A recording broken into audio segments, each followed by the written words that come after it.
Yeah, there's a lot of challenges that patients with COPD who often don't know they have COPD. One of the biggest challenges is actually getting the primary care provider, the person's personal physician, physician assistant, nurse practitioner, to actually study the patient to make sure they have COPD. Very few people out there, probably less than 25% of people who have COPD have ever actually had a test called spirometry done. Spirometry is really the gold standard for diagnosing COPD in 2018.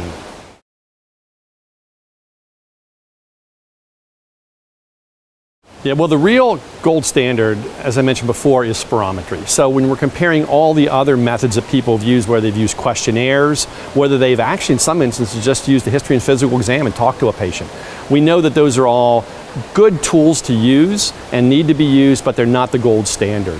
So realistically, when someone comes to the office, what we need to do is do a detailed history and physical. There are questionnaires out there that can say whether somebody is really at risk for developing COPD, and then we should follow that up with spirometry.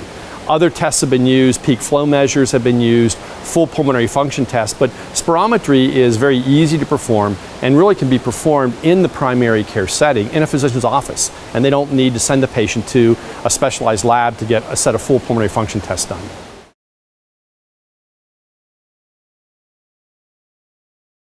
Probably the biggest limitation is somebody knowing how to use the equipment and knowing how to interpret it. But it's like anything else. We all learn to drive a car, probably at first with a little bit of trepidation, but now most of us drive a car very effectively.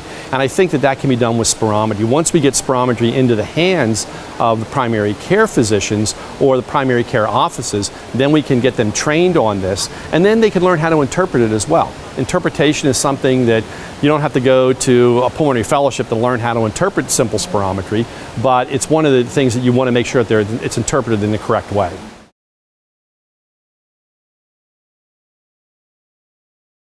They become much more compact or small. They're very, very easy to use. Several companies out there have developed ones that have good feedback mechanisms that tell, if I was doing a spirometry on you, for example, it would tell me it was a good test or not a good test. And it would prompt me to do another test to make sure that I was getting the best quality of the test that's performed. The expenses come down significantly on spirometers, and you can really train an office staff member to do these in many instances, which is what we've done in several centers throughout the country where we actually train the staff to do the spirometry. They get a good answer, and they get an adequate test, and then it can be interpreted adequately.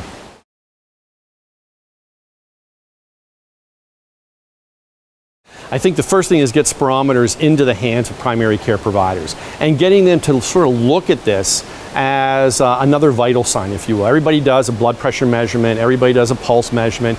A lot of doctors now do oxygen saturation measurements, but in the appropriate patient, you can actually, at the end of the history and physical or the end of the patient interview, you can have them go to another room in the physician's office and have spirometry performed and get your answer right then and there as to whether somebody does or does not have COPD.